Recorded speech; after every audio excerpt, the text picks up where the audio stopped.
Have you ever really stopped to think about what your brain is made of? I don't mean your thoughts or your memories, but the actual physical stuff inside your head. In this breakdown, we're diving into a really cool question. How do the fats you eat literally build the architecture of your memory? Let's get into it. So, here's our roadmap. We're going to start with a surprising makeup of your brain, then zoom way into the cell membrane, meet the superstar fats and their arch nemesis, and finally, bring it all back to the choices you make every day. All right, part one, your brain, a fatty affair. Get ready because what our command center is actually made of is probably not what you think. So, let me ask you straight up.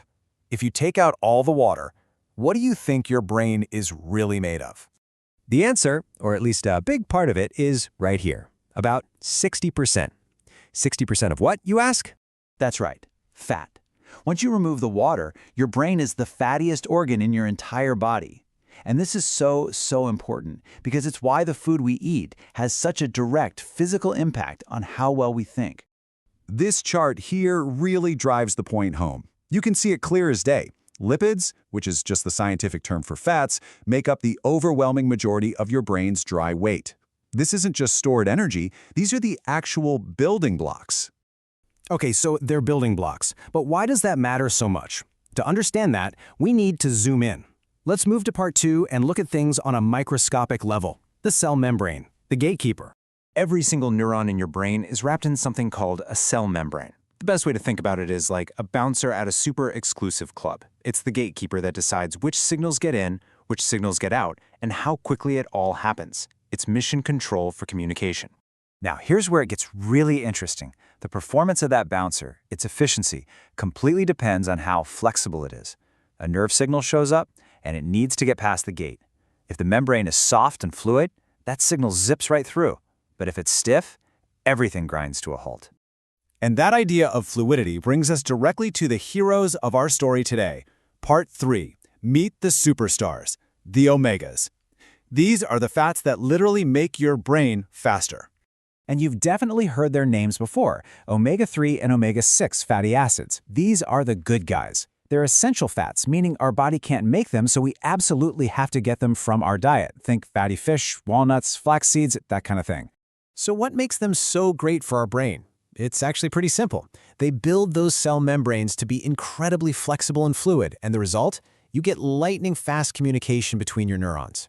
They're essential for brain plasticity, that incredible ability of the brain to rewire itself, to learn new things, and to form new memories. But of course, in any good story, if you have heroes, you've got to have a villain. And that brings us to part 4, the danger of trans fats. This is the bad guy that gums up the whole system. This visual right here gets to the absolute heart of the matter. It's a battle at the molecular level.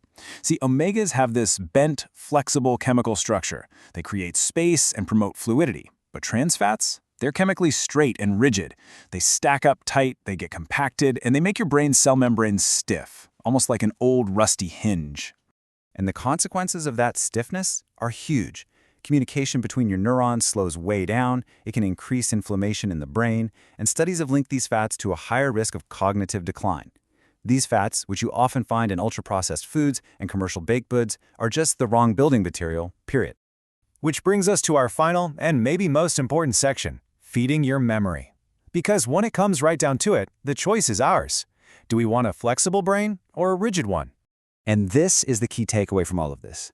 Every meal, every single snack is an architectural decision for your brain. You're not just eating calories, you are actively choosing the bricks and mortar that will build and maintain your thoughts and memories.